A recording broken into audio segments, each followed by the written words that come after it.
më duket kam Eni Ferhatin, kolegun tim Eni Ferhati. Ferhati, mirë mbrëma. Ferhat, më dëgjon, më thuaj pak çfarë ka ndodhur sot gjatë protestës së 11. Është dita e 11 e protestës. Protesta ka qenë e pandalshme, e pandërprer 11 ditë radhazi. Çfarë ka ndodhur sot? Më thuaj pak se do të bëj unë disa pyetje të tjera.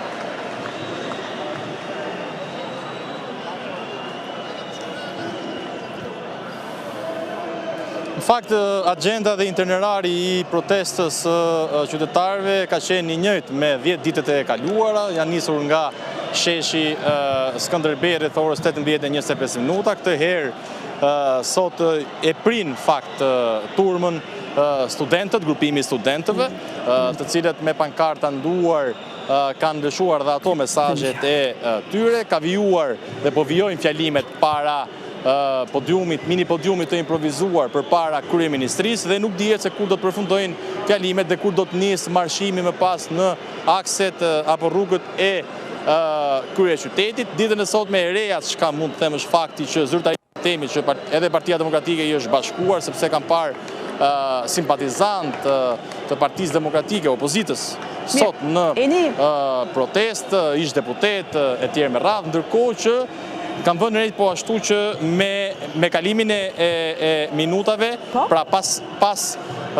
le të themi pas orës 19:30 ka një shtim të numrit të protestuesve që i janë bashkuar qytetarëve, ndoshta kjo e lidhur edhe me temperaturat e larta dhe ndoshta një orar më të herët i cili është ndoshta i papërshtatshëm për qytetarët të cilët kanë punë apo kanë angazhime të tjera, por kam vënë re që ka një shtim të numrit të protestuesve pas orës 19:30 minuta. Pa dashur të ndërpres, po kështu ka ndodhur në të gjitha protestat thuajse që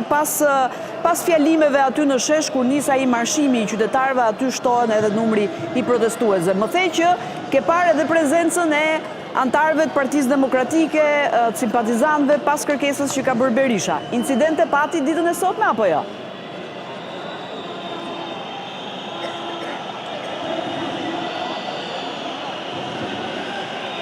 Jo, është një protest 8 paqësore, në fakt është karakterizuar kjo protest qytetare, nuk ka patur asnjë incident as ditët e kaluar, as ditën e sotme, por e reja sot ishte fakti që janë ftuar në fakt që në sheshin apo në bulevardin Dëshmorët e Kombit të vinin edhe protestues dhe qytetarë nga qytetet e tjera, e madje edhe nga diaspora, duke e paralelizuar pra datën e sotme edhe me lidhjen e Prizrenit, po dhe le të themi që me sa duket ndoshta ka dhe një shtim të numrit të protestuesve që janë bashkuar kësaj thirrje. Sot pritet të jetë edhe më e gjatë, në fakt, nëse deri ditën e djeshme kemi patur një marshim të qytetarëve të ndarë në fakt dhe grupuar në disa zona deri në mesnatë, sot ndoshta mund të shkojë edhe përtej mesnatësh, ndërkohë që thirrjet kanë qenë ato, siç dihet, Rama-Burg, Berisha-Burg, qeveri teknike, thirrjet të cilat e kanë shoqëruar edhe gjatë 10 ditëve të kaluar këtë protest model do të thoja, sa i takon qytetarisë, sepse kemi parë. Jo, për këtë doja të të pyesja, përtej thirrjeve apo parrullave, pati ndonjë shtim të kërkesave të protestuesve apo sërish dorëheqja Ramës, qeveri teknike, anullim të ligjeve, paketa maleve, ligji për investime strategjike, ishin të njëjtat? Jo.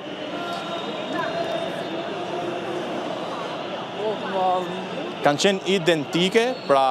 paka shumë edhe personat cilët me gjithse ka njërisi protestuesve, qytetarëve që jepet fjala në mini podiumin e improvizuar, por paka shumë kërkesat kanë qenë pothuajse identike dhe të njëjta ashtu si dhe thirrjet, ndërkohë që patjetër që pankartat më pas janë e bukura, do të thoja unë në gjykimin tim personal e këtij tubimi dhe protestës, sepse ka risit çdo ditë ka pankarta dhe banera të rinj të cilët janë jo vetëm shumë të këndshëm, por përçojnë edhe mesazhe të forta lidhur me atë çfarë protestuesit duan të shprehin dhe atë çfarë ato mendojnë se duhet të thonë në shesh.